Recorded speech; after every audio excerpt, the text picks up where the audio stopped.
Hi everyone, Connie Mangler with Realty One Group, opening doors here in Davenport, Iowa. And I'm with Craig Sleaford with Vibrant Credit Union. And hey, it's April 17th, it's a Friday. So we're excited and we're going to be talking about buying or selling a home during a pandemic. So hopefully we get some of you on board here and watching us. And I'm going to let Craig go ahead and introduce himself a little bit more. Thanks, Connie. Thanks for the opportunity. Craig Sleaford, Vibrant Credit Union. I've been working at Vibrant Credit Union for approximately 4 years. And I've been selling, doing mortgages for over 25 years. It's more specific than that, but I just like to kind of round up because it's been so many years, so we'll just leave it at 25. And he's a great golfer, by the way, so wonderful golfer. I appreciate golfing with him. He's so good at it. So I have, as realtors, we all pick, 3 or 4 lenders that we keep in our book of lenders that we have for our buyers. So I picked Craig because he's very prompt. He's very genuine, courteous, very knowledgeable at all the programs out there for what's available for new buyers especially. And so yeah, let's get back to talking about buying or selling a home during a pandemic. This time of year the quote is April showers bring May flowers, and buyers have been hibernating and they're ready to get out and look at new homes, but it's not quite happening during a pandemic like this. But we're still seeing activity. We're still seeing people, the serious buyers are out there right now, and the tire kickers are just not touring, but they're getting online and looking that way. So it's a little bit of a change. Spring usually brings out it's the busiest time of year, and it usually brings out a lot of buyers. So yeah, it's a little bit different now.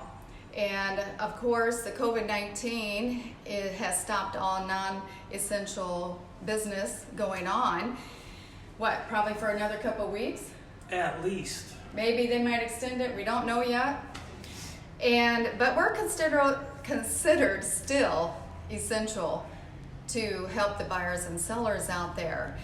So, and that's what we're doing. We're trying to help them, and we're getting online here to see if we can answer some of their questions and see what we can do for them today. I did notice that the National Association of Realtors has said the sales have dipped by 10%. Some people are losing jobs, and there could be more jobs lost. It's affected all of us.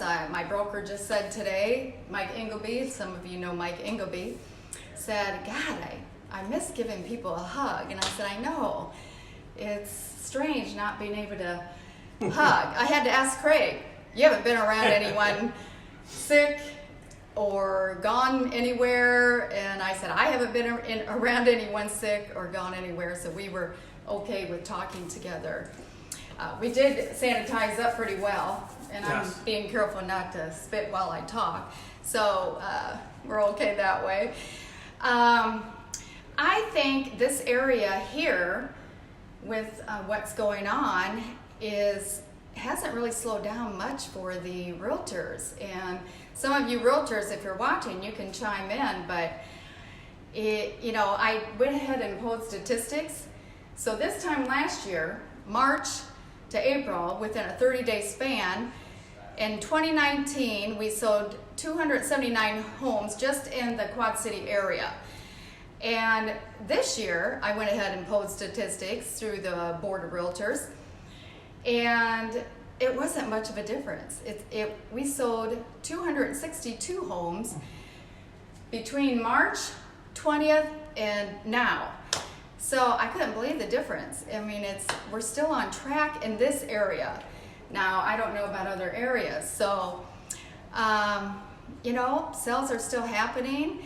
And like I said, the tire kickers that aren't serious are really looking online and touring, because there's a lot of virtual tours now, and touring that way.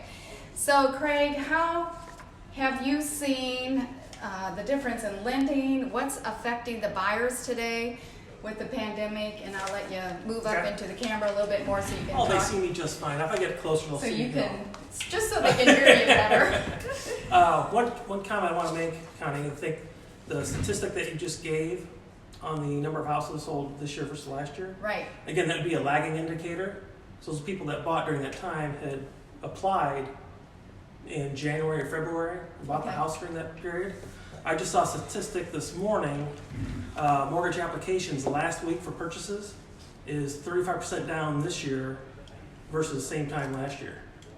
So I'll tell you, people buying a house then in May and June, we should see a much different number as far as houses sold here in the Quad Cities. Oh, so you think it'll drop? Yes. It's going to yes. drop considerably May and June. Yes, because particularly those people that bought houses last month, the month before, a lot of those people still had jobs or their 401ks are still healthy and robust. Okay, so do you see people are losing jobs, or their job has changed considerably now? I talked to a client yesterday, and both have good jobs, both still working, but just their mindset had changed. And I think they have money for down payment, have a house to sell, and they throttled back their expectation as far as perhaps before they're looking to buy a $300,000 house. Mm-hmm. Now they're thinking, hey, maybe we don't need to go that far out. Maybe we'll save a little bit of money and maybe we'll buy 225 or 250. So they decided to scale down a little bit. They just don't need to be as lavishly Correct. thinking about moving forward. Yeah, because So- I can't predict the future, and it's a big step, and something happens and you have no money in the bank anymore.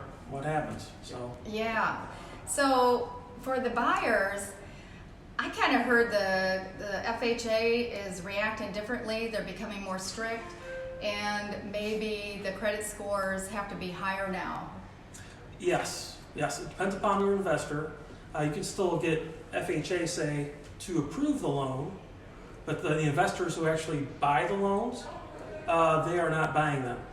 They have put so many restrictions on the loan that basically the government loan market, USDA, FHA, and VA, is practically non-existent at this point. Or if you can get it approved and find somebody to do your loan, your rate's going to be much higher than it should be. And much higher is Five-ish, far- six-ish. five-ish. It could go up to when? Now. So for all the buyers out there and people, especially sellers, just know that for getting lending, the rate is climbing up to 5%, where it used to be 3%. For government loans, Oh, just for the FHA. yes. Okay. And So if you- conventional, that's the way to go. that's the way to go. Yeah, and one note, again, particularly, you might have a client that you've been working with that has been actively seeking a house, but they had to sell their house first, but they were going to buy their house with a FHA loan. You probably need to tell those people that, hey, you may want to pull your house from the market because you might be able to sell your house, but if you need an FHA loan, you're going to have a hard time buying that new house. So you might have to sit tight for a while. Does anyone have any questions about FHA, lending, anything like that right now? If you have questions, I'll post, actually I did post Craig's information where you can call him later at Vibrant Credit Union, and my information's posted on Facebook page too.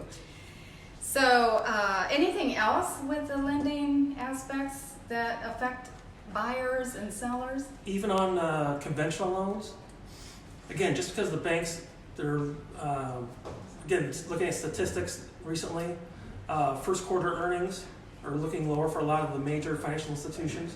They're very scared and skittish. So they're only, basically they want to do loans for the cream of the crop. I saw some investors saying, hey, it's going to be a minimum, if you're a new purchase, it's going to be a 700 credit score. So when you say investors, to those buyers that really don't understand, you mean companies that buy the loans? Correct. Vibrant Credit Union is an investor, but they're a very, very tiny investor, just like all the local places in the Quad Cities. Primarily, we're talking about your Wells Fargo, your Chase, your U.S. Bank, etc. There's a lot of other investors out there. but they're the ones that have the reams of money. But they don't want to, because with 22 million people not being unemployed in the last 3 weeks. So They're worried. let's say that again, 22 million people now being In the last 3 unemployed weeks. in yes. the last 3 weeks. So where do you see, have you heard from your your CEO of Vibrant Credit Union, have you heard anything new of what the future is going to bring? We're doing a lot to support people. We're doing a lot of forbearance for current customers, where they can more or less skip 1 or 2 payments, put in the end of the loan, which is very helpful. We've been very active in the Small Business Administration, giving out loans to small businesses so they can help keep their employees working. Yeah. So they've been working hours and hours and hours overtime processing those applications to get that done. So, but so far, who knows where it's going to go. Are you scared? Luckily, I'm in the essential business and Yes. interest rates are low. I bless my lucky stars. Interest rates are low, so I've been extremely busy myself. Good. So I worry about other people out there though.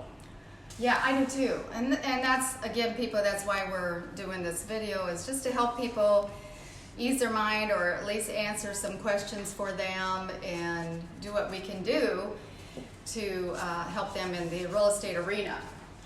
So, but I do hear from other agents in my office that hey, we're still listing homes, we're still selling homes.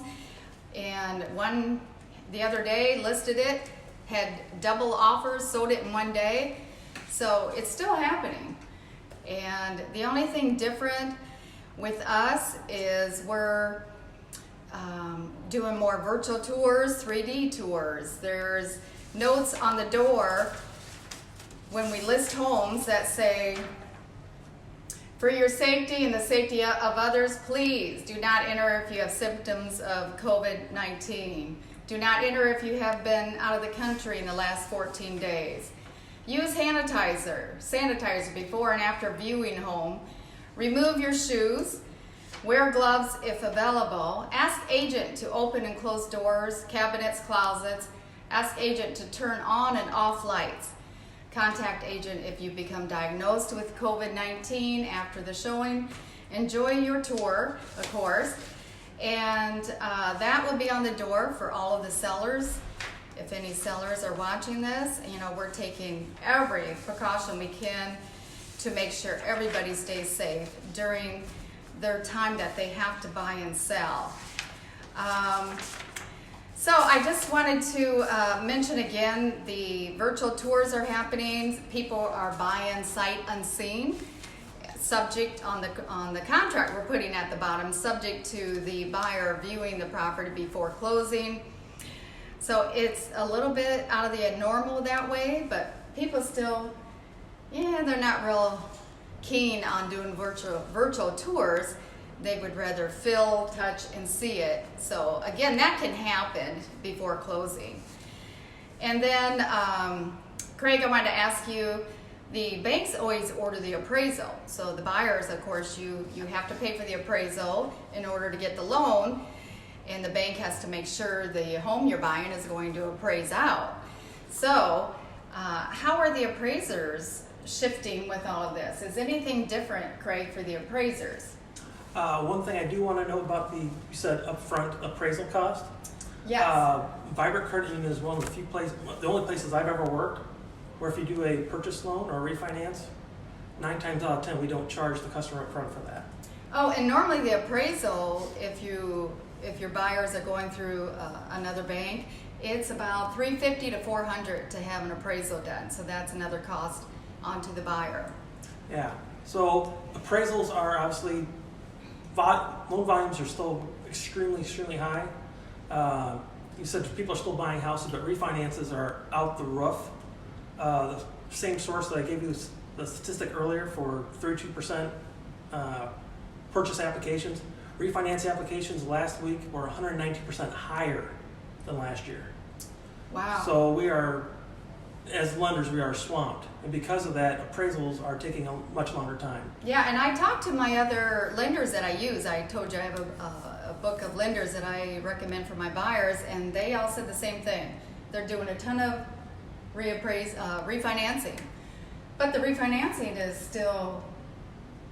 Is it still 3%?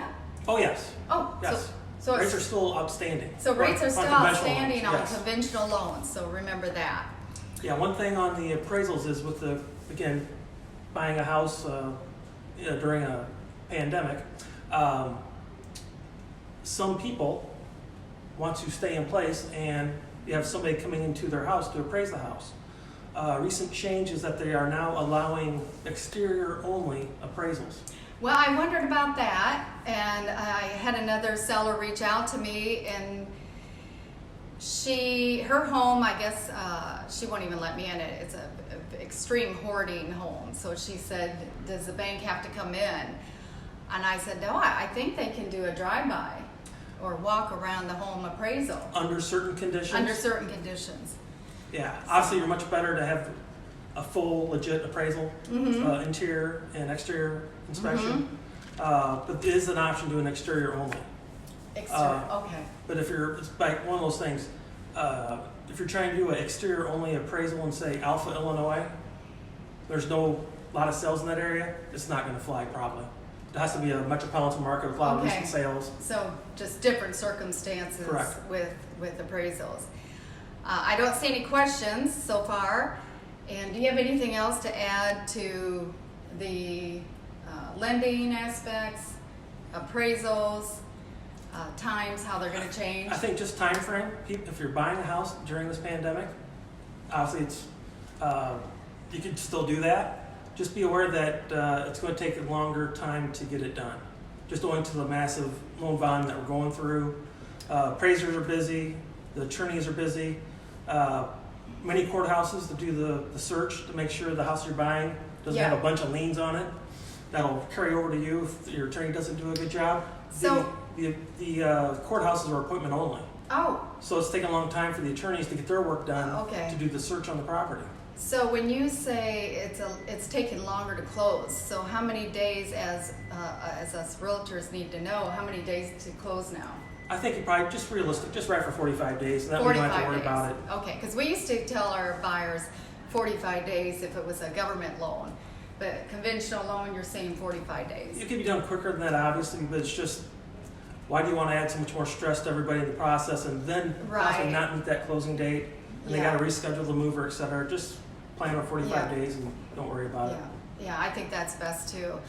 And Craig was mentioning where the lenders are involved, the attorneys are involved, and so now the closings are changing. The realtors and lenders are really not asked to be at the closings now. So for all of us that really love our buyers and sellers, and sometimes I think we add comfort for them at the closing table, when they have to be with an attorney and a pile of paperwork to sign. And we like to bring closing gifts for them and take their picture because it's their first closing for some of them. So that's shifted as well. We're not allowed to be at the closing, and I don't know how long that will go on. This might change it all to where we're not at closings anymore at all. So anyway, I think we covered most everything, and we enjoyed you all watching. Maybe the way my phone's positioned, I can't see questions. But anything else to add, Craig? I guess one thing, a couple good programs at Vibrant Credit Union right now. If you're on the purchase end, you can do a 5-1 ARM at 2.25% if your credit score is above 730, which is exceptionally low. And also, if you have anybody that's looking to refinance, we have a 10-year product that's in-house. Only a $100 origination fee, $100 fee for like a name search, so there's no full title commitment, and like a drive-by appraisal. So it's going to save like $1,000 off of your fees. That's 2.75 on a 10-year. Yeah, that's great. Well, I'm going to let you end introducing yourself again with your phone number. Craig Sleaford, K. Sleaford at vibrantcreditunion.org, 563-505-6700. And I'm Connie Mangler with Realty One Group, opening doors here in Davenport, Iowa. QC Homes with Connie at Gmail. and my number is 563-528-2355. And really, we appreciate you all watching. We love our buyers and sellers, our clients, our customers, and really we're here to help. So you all stay safe, and we'll talk to you soon. Bye now. Take care.